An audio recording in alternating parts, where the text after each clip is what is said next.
এইবারে আমরা একটা ডাবল কলাম ক্যাশবুক করব এবং এই কোয়েশ্চেনটা ভীষণ ইম্পর্ট্যান্ট। প্রচুর ডাউট এসেছিল এই কোয়েশ্চেনটা নিয়ে। এই কোয়েশ্চেনে আমরা ডাবল কলাম ক্যাশবুক রিলেটেড সমস্ত কথাবার্তা একবার রিভাইজ করিয়ে নেব, কন্ট্রা এন্ট্রি একটু দেখে নেব, এবং সব থেকে গুরুত্বপূর্ণ যেটা যেটা সব থেকে বেশি ডাউট এসেছিল, ওই যে একটা অ্যাডজাস্টমেন্ট ছিল, cash in excess of rupees so and so is deposited into bank. তো এই এন্ট্রিটা নিয়ে অনেকের ডাউট ছিল, আমরা ক্লাসেও করেছিলাম একটা অঙ্ক। আহ, তো অনেকের ডাউট ছিল বলে কোয়েশ্চেন নাম্বার 20 পেজ নাম্বার 71 এইটা আমি একটু এখানে সলভ করিয়ে দিচ্ছি। আমি পুরো কোয়েশ্চেনটা সলভ করে রেখেছি, বাট লাস্টের যে মেন পার্টটা যেখানে তোমাদের ডাউট, ওটা আমি তোমাদের সাথে একদম হাতে হাতে সলভ করব, বাট বাকি পার্টটা আমি সলভ করে রেখেছি। তো ডাবল কলাম ক্যাশবুক মানে মনে রাখতে হবে, ডাবল কলাম ক্যাশবুকে একটা ক্যাশ কলাম থাকে, একটা ব্যাংক কলাম থাকে। ক্যাশ কলামের ডেবিট ব্যালেন্স হবে অলওয়েজ, এর কোনো এক্সেপশন নেই। হয় কোনো ব্যালেন্স হবে না, ব্যালেন্স হলে ডেবিট। কিন্তু ব্যাংকের ডেবিটও হতে পারে, ক্রেডিটও হতে পারে। কোয়েশ্চেন যদি সাইলেন্ট থাকে আমি অলওয়েজ ডেবিট ব্যালেন্স নেব, আর কোয়েশ্চেন যদি বলে দেয় ক্রেডিট ব্যালেন্স বা ওভারড্রাফট ব্যালেন্স, তাহলে আমি ক্রেডিট ব্যালেন্স নেব। কোয়েশ্চেন নাম্বার 20টা একটু দেখো, বলেছে Jan 1 cash in hand and cash at bank credit. যেহেতু বলে দিয়েছে যে ব্যাংকটা ক্রেডিট ব্যালেন্স, সেই জন্য আমি দেখো টু ব্যালেন্স বিডি বলে ক্যাশে লিখেছি, আর Jan 1 বাই ব্যালেন্স বিডি বলে ব্যাংকে লিখেছি। যদি বলে না দিত আমি ব্যাংকটারও ডেবিট ব্যালেন্স নিতাম। এরপরে বলেছে Jan 7 purchased goods by cheque less trade discount. মনে রাখবে আমি ট্রেড ডিসকাউন্ট লেস করে দেবো, দিয়ে ফাইনাল যে অ্যামাউন্টটা আসবে সেটা আমি পে করেছি, তো আমি ক্যাশবুকে সেটা বসাবো। তো ক্যাশবুকে কোনো ডিসকাউন্টই আসে না, সব ডিসকাউন্ট ডিসকাউন্ট মাইনাস করার পর যেটা আসে সেটা বসাই।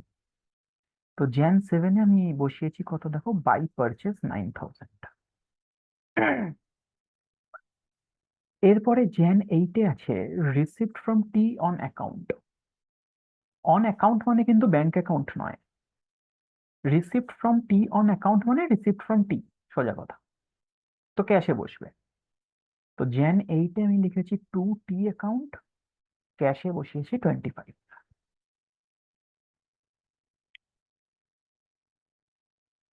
এরপরে Jan 10 বলেছে পারচেসড ফার্নিচার ফ্রম এ, আসবে না, ক্রেডিট পারচেস।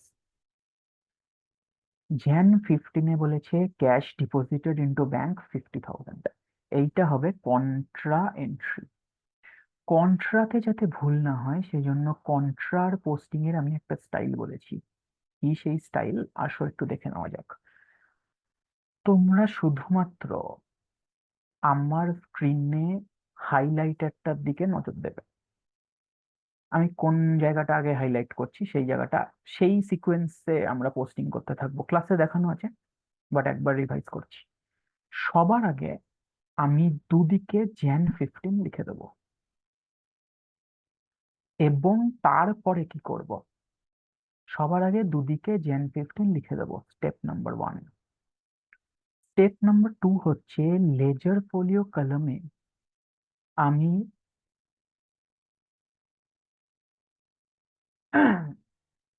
লেজার ফোলিও কলমে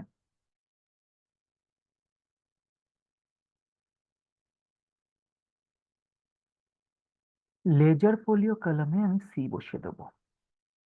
তো আমি দেখো শুধু ডেট কে হাইলাইট করেছি আর সি কে হাইলাইট করেছি, আর কিছু না। তো প্রথমে আমি এই দুটো করব, প্রথমে ডেট তারপর সি। এরপরে কোন জিনিসটা বাড়ছে দেখো তো, ক্যাশ না ব্যাংক?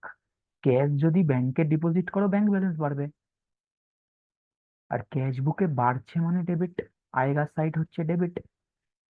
তো ব্যাংকের ডেবিটে লিখবে, 50,000। আর কমছে কোনটা? ক্যাশ। তো ক্যাশ কমছে, জায়গা, জায়গা কোনটা? ক্রেডিট। তো ক্যাশের ক্রেডিটে লিখবে 50,000। এইবারে কি করবে? অ্যামাউন্ট কোন কলামে লিখেছো? ডেবিট সাইডে দেখো অ্যামাউন্ট কোন কলামে লিখেছো? অ্যামাউন্ট লিখেছো ব্যাংকে, অ্যামাউন্ট লিখেছো ব্যাংকে, তাহলে পার্টিকুলার্সে লিখে দেবে টু ক্যাশ, উল্টোটা। আবার ক্রেডিট সাইডে দেখো অ্যামাউন্ট লিখেছো 50,000 ক্যাশে, তো পার্টিকুলার্সে লিখে দেবে বাই ব্যাংক। তো এই স্টাইলে আমরা কন্ট্রা করব, প্রথমে ডেট, তারপর সি, তারপর অ্যামাউন্ট, তারপর পার্টিকুলার। এরপরে jan 19 ক্রেডিট সেল রেকর্ড হবে না, সেলস বুকে চলে যাবে। jan 21 paid to a 10,000, jan 21 by a account ক্যাশে 10,000। jan 23 বলেছে চেক রিসিপ্ট ফ্রম জে 1,50,000। চেকের ক্ষেত্রে আমি দেখবো ডিপোজিট হয়েছে কি হয়নি, এবং কোয়েশ্চেন সাইলেন্ট থাকলে ধরে নেবো ডিপোজিট হয়েছে। এইখানে দেখো jan 23 তো কিছু বলে দেয়নি ডিপোজিট হয়েছে কি হয়নি। নেক্সট পয়েন্ট গুলো তো এই চেকের ব্যাপারে কিছু বলেনি, অনেক সময় বলে দেয় এন্ডোর্সড হয়েছে বা এরকম কিছু, বাট এখানে কিছু বলেনি। সুতরাং আমি ধরে নেবো কোয়েশ্চেন সাইলেন্ট আছে চেকটার ব্যাপারে। তো আমি ধরে নেবো যে চেকটা ডিপোজিট হয়ে গেছে। যেহেতু কোয়েশ্চেনে কিছু বলেনি এই চেকটার ব্যাপারে, তো আমি ধরে নেবো কোয়েশ্চেন সাইলেন্ট, দেয়ার পর আমি ধরে নেবো যে ডিপোজিট হয়ে গেছে। আর চেক ডিপোজিট হয়ে গেলে আমি কি লিখবো? ডেবিট সাইডে লিখে দেবো ব্যাংকের। এইবারে jan 27 বলছে cheque issue to a 90,000। Cheque যদি আমরা ইস্যু করি তাহলে অলওয়েজ ব্যাংক অ্যাকাউন্ট ক্রেডিট হবে। পোস্ট ডেটেড চেক হলে এন্ট্রি হবে না, otherwise normal cheque always credit হবে। সেটা ডিপোজিটের কোনো দেখাটেকির কোনো ব্যাপার নেই। তো বাই ব্যাংক অ্যাকাউন্ট 90,000। এরপরে বলেছে LIC premium paid by cheque, so by drawings 90,000। LIC premium, income tax, এগুলো ড্রয়িংস হবে, মাথায় রাখবে। তারপরে বলেছে গুডস ডিস্ট্রয়েড। গুডস ডিস্ট্রয়েড এর এন্ট্রি কি? Loss by fire to purchase, cash book কিছু হবে না, জার্নাল প্রপারে চলে যাবে। এরপরে বলছে এমপ্লয়ি অ্যাবসকন্ডেড উইথ ক্যাশ, মানে ক্যাশ নিয়ে পালিয়ে গেছে। Employee named N absconded with cash, তো এটার এন্ট্রি কি হবে? By loss by theft 1,000। মনে রাখবে একটা জিনিস, যখন বলবে কোনো একটা পার্টিকুলার এমপ্লয়ি পালিয়ে গেছে, তখন এন্ট্রি কি হবে? Loss by theft account debit to cash. এটাই যদি বলতো যে employee has absconded with cash and the same is to be recovered from him, তার মানে এমপ্লয়িকে তুমি ধরেও ফেলেছো এবং ওর থেকে তুমি টাকাটা রিকভার করতে পারবে সেই আশা রাখছো। ইন দ্যাট কেস এন্ট্রি হবে ইন অ্যাকাউন্ট ডেবিট, মানে এমপ্লয়ি এর নাম অ্যাকাউন্ট যেটা থাকবে সেটা debit to cash, debit to cash account. But এখানে তো বলেনি কি আমি রিকভার করতে পারবো, তো আমি এটাকে লস বলে দেখিয়ে দিয়েছি। আচ্ছা, এইবারে আসছে সেই man of the match point, যেটাতে তোমাদের সমস্যা। বলেছে cash in excess of ₹5,000 is to be banked to avoid possibilities of future theft. দেখো, এইটা বুঝতে পারছো যে কিছু টাকা ব্যাংকে ডিপোজিট করা হবে।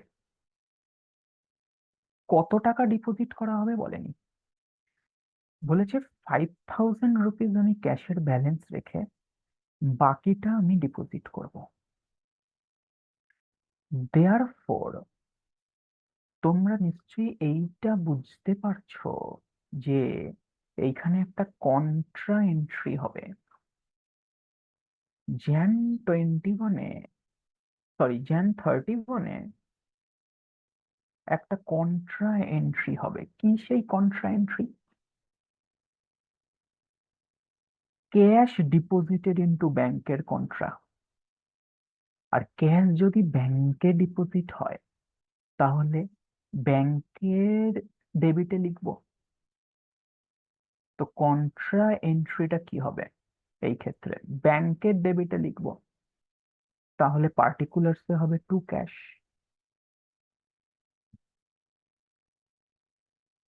কন্ট্রা অ্যামাউন্টটা আমি জানি না। আবার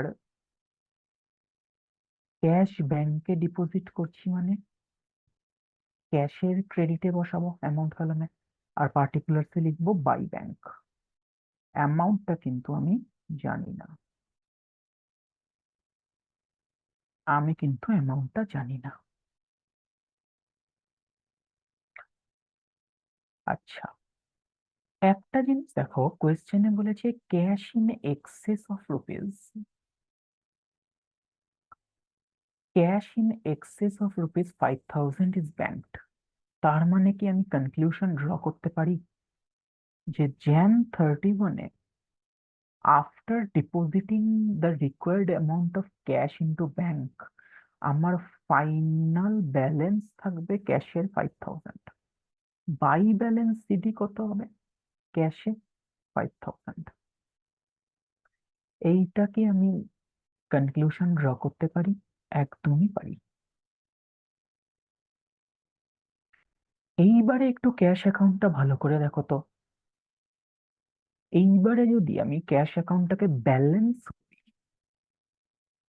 তাহলে কি আমি ব্যাংকের ফিগারটা পাবো না? নর্মালি আমি ব্যালেন্স করে ব্যালেন্স সিডি বের করি। এইখানে সিডি গিভেন আছে, তাহলে আমি ব্যালেন্স করে অর্থাৎ ব্যালেন্সিং ফিগার হিসাবে এই অ্যামাউন্টটা কি খুঁজে নিতে পারি না যেটা মিসিং আছে? The answer is yes. তো নর্মালি যেভাবে ব্যালেন্স করি সেভাবে করব। অন্য অঙ্কে আমি ব্যালেন্স করে সিডিটা বের করি, বাট এখানে আমি ব্যালেন্স করে সিডি যেহেতু গিভেন আছে, আমি দুদিকের ডিফারেন্সটা ব্যাংকে বসিয়ে দেবো কারণ ওই ফিগারটা মিসিং আছে। তো আমি ব্যালেন্সিং ফিগার করে কন্ট্রা এন্ট্রির অ্যামাউন্টটা বের করে নেব। কিভাবে করব? নর্মাল যেরকম ব্যালেন্স করি।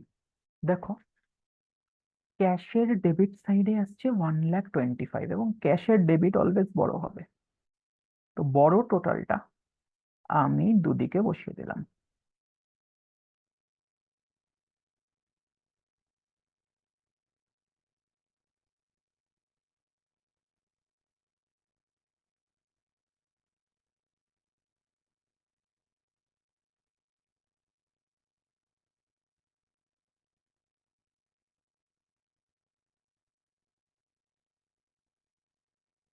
আহ বড় টোটালটা আমি দুদিকে বসিয়ে দিলাম।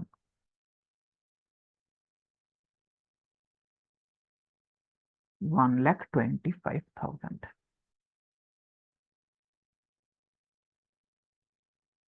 এইবারে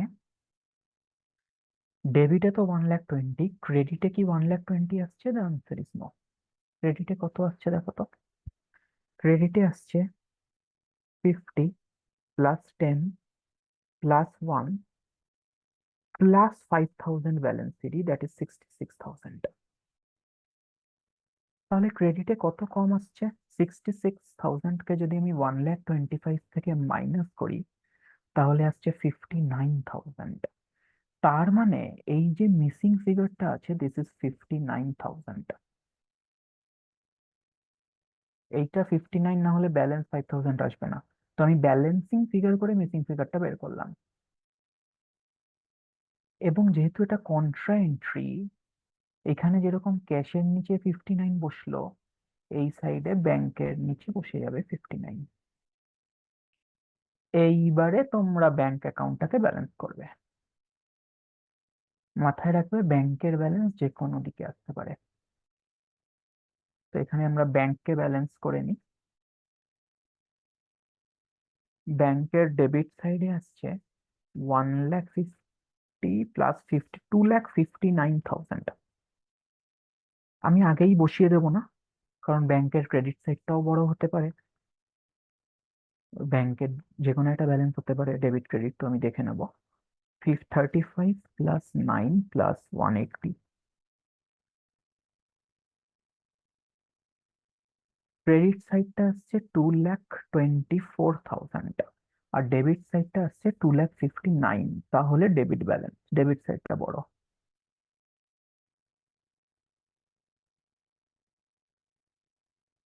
তাহলে ব্যাংকের সিডি কত হবে? ব্যাংকের সিডি হয়ে যাবে 2,24,000 minus 2,59,000, that is 35,000।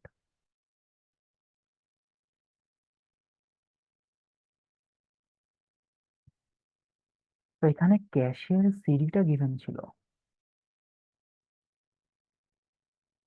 But missing ছিল কোনটা? অন্য একটা অ্যামাউন্ট মিসিং ছিল। তো ক্যাশ অ্যাকাউন্ট যখন আমি ব্যালেন্স করলাম, আমি ওই মিসিং ফিগারটা ব্যালেন্স করে বের করলাম, সিডিটা গিভেন ছিল। আর ব্যাংকের ব্যালেন্স নর্মালি করলাম।